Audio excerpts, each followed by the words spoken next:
it's Marla Martenson, and you are watching another episode of Conversations with Cupid. And today I am with Dr. Marissa Pei, who has a show called Take My Advice, I'm Not Using It. Get balanced with Dr. Marissa. Hello. Hello, Marla. How are you? Fantastic. I'm so excited to chat today. I was on Marissa's show last week, I think it was, or a couple weeks ago, and we had a lot of fun talking about dating and a lot of juicy stuff. Yes. And Dr. Marissa has a really fun show, and she says she's the kinder, gentler Dr. Laura, and it's every Tuesday at naturally high noon Pacific time on Universal Broadcasting UBN Radio out of the Sunset Gower Studios. It was so much fun to go down there in Hollywood into those old studios. I felt just like brings you back to those times. Great. It was so great. And you've had a plethora of past Oprah guests in addition to winning many Asian Business and Heritage Awards, and that's led you to have the honorable moniker, Thhe Asian Oprah. Yes, which just means I have to give stuff away on the show. Yeah, I know. I wanted to give away a car the other day, but all I could do was a book. So That's okay. That's okay. And I actually got syndicated last year on NBC News Radio, so I'm on KCAA AM 1050 on Thursdays. Congratulations! And you've been doing this for a couple of years. This show. 2.5 years, almost 3 years. It'll be 3 years May 1st, and over 140 episodes, and we're up to over 80,000 listeners now live, and somewhere between 250 and 450,000 podcasts downloaded. Wow! So I'm super, super grateful for that. I think it's not because of me, but the subject matter, because the show's about hope and happiness, so there's no gossip, no scandal, no K-words, no Kardashian talk.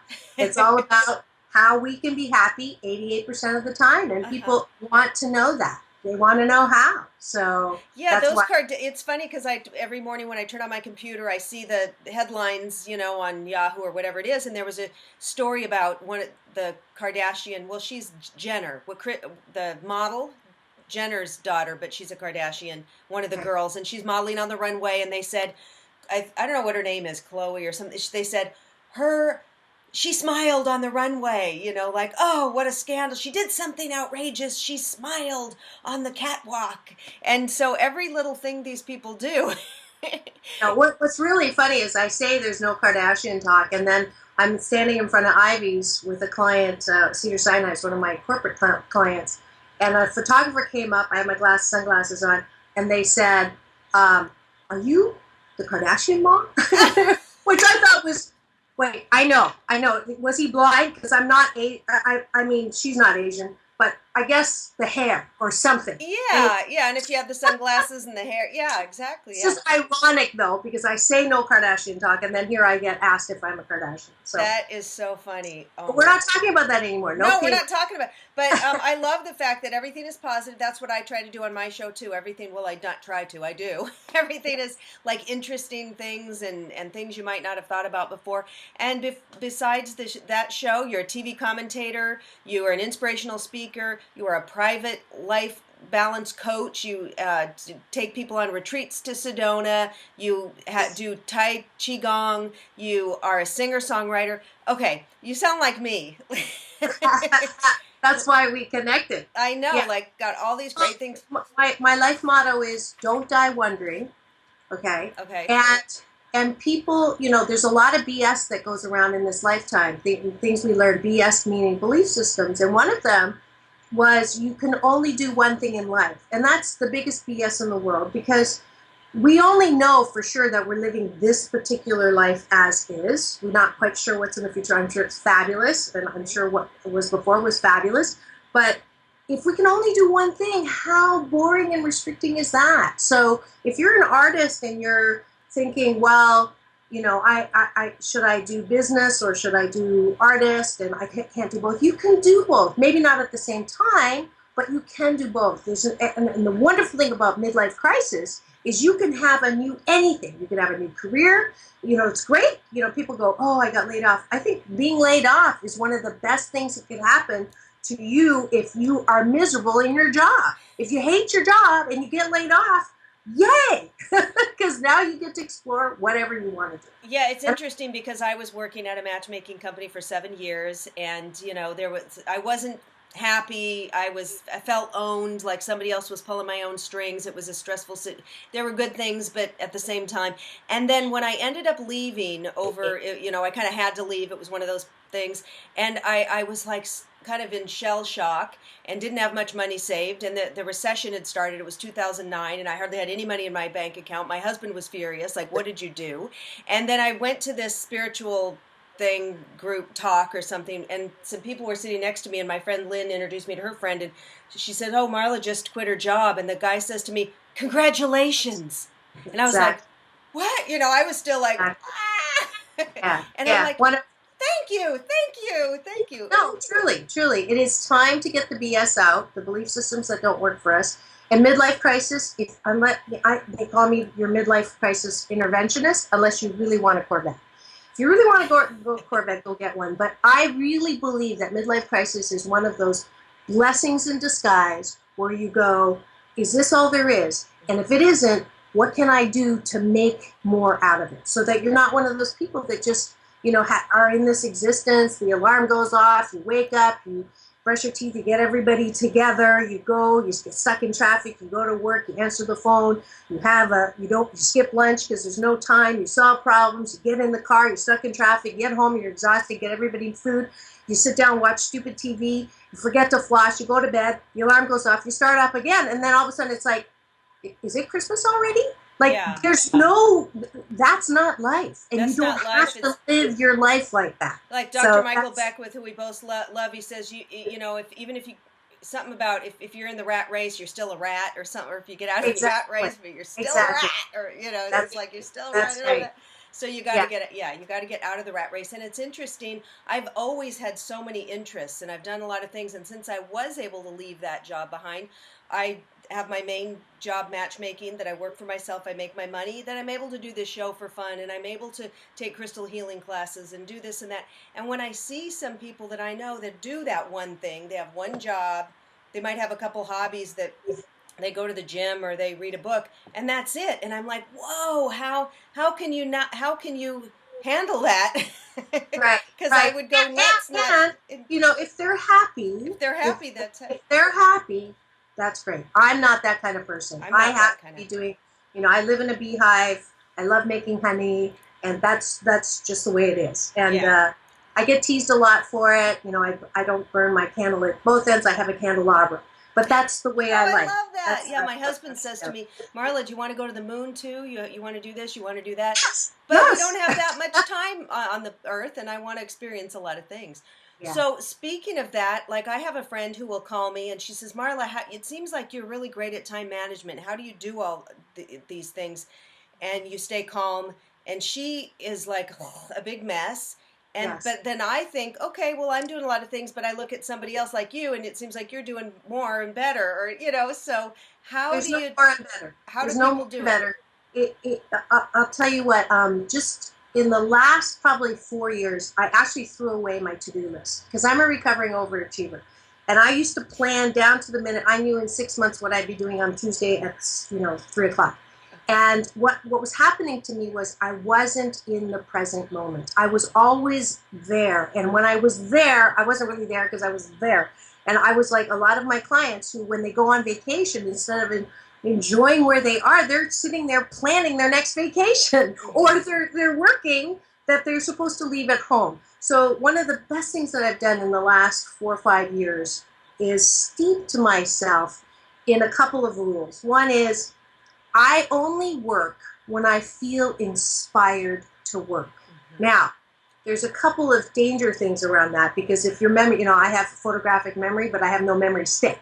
So sometimes things will fall through the crack and I will put them on my calendar. But if they do not due right then, right, I don't do them. I do what is absolutely in front of me. Now, I know I have a show on Tuesday, I have a show on Thursday, I know I have to do a show summary, I know I have to do planning, I know I have to do guests.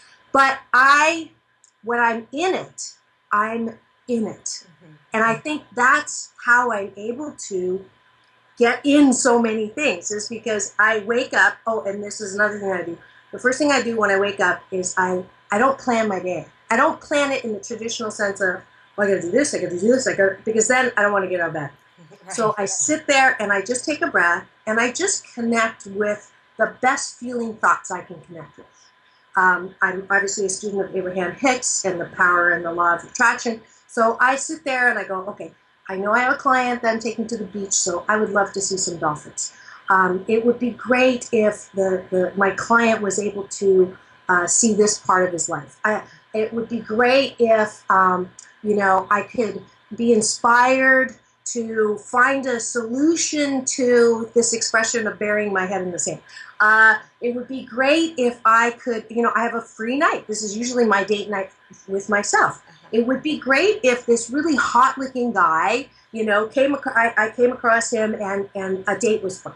All of these things, right, that are fun. The possibilities. I vibrated, right? And then I go and I turn on the computer. I'm in a much better place to post my 21-day fast from complaining from that space than to wake up and go, oh, I got to post my 21-day fast from complaining with Dr. Marissa, and then I have to do the show thing, and then I have to. So I get so much done because in everything that I get to do, there's no distinction between work and play. It's almost all play. It's 88% play. There's no distinguish between business and pleasure. It's my pleasure is business, and my business is my pleasure. So that's how I get everything done. What do I want to do? Well, if nothing is impossible, if I am connected to a limitless, abundant universe, then whatever inspires me is what I get to do. Like, I didn't know that I was going to do a radio show. I got woken up at 4:30 in the morning with a voice that said, radio. Now, this is after 7 years of a discipline called meditation, where I connect with that limitless universe. And so I'm inspired to do the things that I do. The latest word was producer. I'm like, producer? Like, what? But, the reality is I produced my show on the air for the last almost 3 years on my own. So I am a producer. Oh, wow. Well, maybe I should, look. And then the next thing I know, one of the guys that I dated turns out to be a casting director, turns out to get me into this program to get me a SAG card. So as of 2 days ago, I am now a SAG after card holder. So, yeah, if you thought I did a lot before, wait till you see me now. So that's, I think I know that it's my choice. The work is easy. Choose to focus on the good stuff. Choose to focus on the stuff that's working in my life. Choose not to talk about negative things. Choose not to talk about the Kardashians. Choose not to talk to people who talked about the Kardashians. Choose not to listen to the news that's negative. So that's just my work. And then magic happens. Not only do I see dolphins, in the ocean all the time, I see them right in front of me. They're not over here, they're not over here. Not only that happens, I go through the Starbucks line this morning, and the guy goes, would you be interested in this bagel? Because somebody didn't pick it up. Oh, thank you. So that's what happens. I wake up every morning with an impending sense of good. That is the key, is having that high vibration, and you go out there and people will just smile at you and great things happen, and you're following the breadcrumbs. Yes. That, like you said. How I am right now. I heard this. Oh, producer. Oh, this. And something really kind of changed my life. I think it was around 2001 or 2. I was driving in my car, and Salma Hayek was being interviewed on the radio, and she said, "You know what?" She said, "Well, first I was just blown away by her chutzpah. When she came to town from Mexico, she found out. She asked, who's the top agents, in town, and somebody named CAA and William Morris, wherever. And she goes, okay, which one's closer to my house? Okay, that's the one I'm going to be with. She's like, I'm going to be with them. And then she says another thing. Don't wait for other people to give you something. Make your own projects. Women need to make their own projects. So, you wanted to do your show, you did it yourself. If you want to write a book, don't wait for a book deal. It's very hard these days in the publishing climate. If you can't get one, self-publish it. I started this show because I love interviewing people. Nobody's going to give me an interview show right now. So I said, well, I'm just going to start interviewing people. So just go and do it. It doesn't matter if you're famous doing it or you're getting paid to do it. but Yeah. start the wheels in motion, the energy. Absolutely. And it's free. I mean, we are so fortunate these days with YouTube and social media. Everything is for free. And if you don't know how to do something, instead of listening to bad reality TV at night with that hour, you can go and Google something. Yeah. Or in my house, my niece works for Google, so we say Christina It. So you just go Christina It on what you want to learn how to make a picture collage. You want to learn how to make a banner for your website. You want to learn how to make your own website. You can do it. There's free stuff out there. It's limitless. There's so much. People will call me, hey, how do you do this? How do you do that? And I said, well, I'm going to have to Google it for you, so go Google it. Or I get a lot of people, I'm an author, so they'll email me on Facebook asking me about publishing. How did you do this? I said, you know what? Just Google it or go on Amazon and get a book. They'll tell you a lot more than I could tell you, you know. But yeah, anything. And I don't have to bug my husband anymore for technical stuff for the computer all the time. So I'm figuring it out myself. I'm so proud of myself. Watching tutorials and all that. So yeah.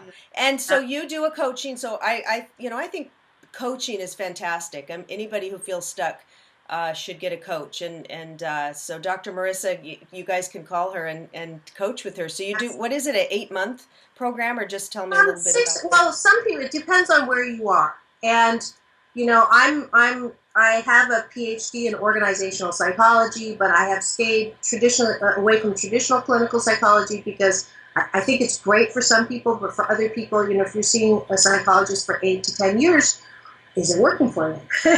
So my approach is one of those, you know, I'm a very bottom line kind of girl, and I want you to live a life of joy. That's your purpose. So how do we get there? So if you are in past pain, if you're marinating it, we look at it one last time, we give you some balance tools, and then we get you out of that, and then into the, you know, into the black, or out of the red into the black, into the beautiful, into the blue. So that's the process itself. I also teach moving meditation, still meditation, to support that connection with the beauty of the friendly universe. And so it can take any people from 3 months, but no more than a year. A year is like the maximum amount of investment. You can also come for a very intense weekend. I do once a year in Sedona because the vortexes are very powerful there. You can do some healing work there and some energy work there in a weekend, which would normally take you 3 months. So I also do that by the beach. I saw on your website that you can bring a group of girlfriends and go do a little beach retreat for you out here in Seal Beach, is it? That's it. Yeah. That's it. Sunset Beach, you know, any of the beaches. It's the most. We live in Southern California. We don't need antidepressants and anti-anxiety pills. All we need to do is take a little drive to the ocean that has all of the medication and the meditation that you require to get connected again with who you really are. And you are a magnificent child, precious child of the universe, wrapped in a warm blanket of worthiness. And meditate, just tell everybody how important meditation is. Well, you know, here it is. So people accuse me of putting my head in the sand because I don't listen to the news, because it's not balanced. We only hear about the negative stuff. And as Dr. Beckwith, my big brother, says, it's a weapon of mass distraction. So if we stay in the surface mind, or if we stay in the monkey brain and all the war and the fear and the lack of limitation, and then also how bad we are and we're ugly and we're fat and we're not attractive, all of that is at the surface. So yes, I do put my head in the sand, because what happens is when I put my head in the sand turns into water, and I can see clearer under the water than I do in the surface, because I don't have any of that critical chatter. All I have is the depth of my connection to that friendly universe, that universe that wants us to be happy. So, awesome. Yeah, and you teach Tai Qigong, is that how you say it? Qigong? Yes, balanced Tai Qigong is, I went back to my Chinese roots. I had a very difficult divorce, and it forced me into a midlife crisis of sorts. And my aunt, who's 86, teaches Tai Chi in the park in Taiwan, and she looks like she's 56. So for vanity reasons, I went back to my Chinese roots and learned Tai Chi, put 18 forms together of Tai Chi and Qigong, and then put a balanced treatment on top. And that's a lot of the teaching that I got from Agape, from my big brother, Dr. Michael Bernard Beckwith, as well as other teachers. And then what we do is we work body, mind, spirit, soul. So when we do this as a form, this is called opening. And with the breath, which is chi, which is eternal energy, in India they call it prana, that's the connection we have with that friendly universe. Through the breath and the forms, we do things like polish table. Polishing table is, putting all those people, places, and things that aggravated and frustrated us, and just breathe and polish them off our table. And then as we're looking down, and we look down at our beautiful reflection, as Buddha calls our original face, one of pure joy, creativity, generosity, kindness, bliss, and wonder. Oh, I love it. And do you teach this in person, or is it just on your CD? In person. In person, I do have an accompanying CD. You can get that at my Balance Marketplace at forbalance.org. That's my virtual home. And you can learn at home. You can come to Sedona May 16th and 17th, just women. And we go and we just have fun and we relax. It's at Los Abrigados Resort and Spa. So maybe you're more than welcome to come yourself. If you have 2 friends, you come for free. Sounds amazing. All right. Well, I'm going to put up all the links. Everybody should go to your site because there's a lot of great stuff on there. And thank you so much for sharing all of your wisdom and everything. Thank you. Namaste. Yes. That's the Chinese namaste. All right. Xie. Oh, xie. Yeah. Thank you. I say that all the time at Chinese restaurants. There you go. Very good.